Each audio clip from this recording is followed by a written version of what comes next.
and I got the wonderful opportunity to play with the late, great Chick Corea. Yeah. So, the story goes like this. I was at my music school was called Berkeley School of Music. And I was attending the school, and I had gone to see Chick perform in Boston, maybe 2 or 3 times. And the last time I saw him play, he had a guitar player playing with him, who was mainly an acoustic guitar player, wonderful. And but I knew that the band had gone electric, and so I just had a thought: wouldn't it be great? Because at that time I was playing a lot of electric guitar. So I called a friend of mine back in my home state of New Jersey. He was like my older brother, Michael.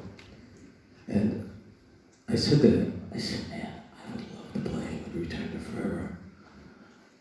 He just happened to have a tape, a cassette tape of me playing on New Year's Eve when I was 17 years old. And that night, because Michael was every bit about Woodstock. It was like a Woodstock hippie, so he was always high. So he gave me some. You're going to take this little tab of acid. And I took it. And I was tripping my brains out. And he recorded me that night. That's the tape he gave Chick Corea, and that's how I got the job. So Chick called me up, he goes, "Is this Howlin' Hill?" I said, "Yes." "Who's this?" He goes, "This is Chick Corea." I said, "No, come on." I said, "What is this Chick Corea? I heard a tape of you on New Year's Eve." I said, "Oh my God, that's the night I was on a psychedelic trip." Because we love what we heard. We want you to join the band. I said, "Okay, wow, it's like a dream come true." So he says, "Come to New York and rehearse for 2 or 3 days." And so when I went home to my parents' house, my mother said, "What are you doing home from school?" I said, "Mom, I'm playing Carnegie Hall on Tuesday night." My father was in the background. He goes, "Get out of here, you're not playing Carnegie Hall on Tuesday night, stop." I said, "No, I'm playing Carnegie Hall." "Get out of here, you're not playing Carnegie Hall." So anyway, this went on for 1 hour. He did not believe this could happen so fast after going to music school. So I do the 2 or 3 days rehearsal in New York City with Chick. On Tuesday, they sent a limo out to my parents' house to pick me up for my first gig at Carnegie Hall. Nervous beyond belief. My parents come with me. And they're sitting across from me in the limousine, looking at me. And my father's going like this. Can't believe it.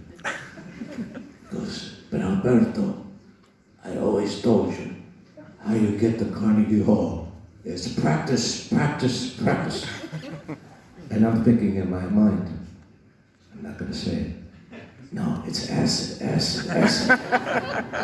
Anyway, that was the beginning of my career. And on that tour, I should say we went on a 3-week tour, and then we wound up recording a record. And then the next room was John Lennon.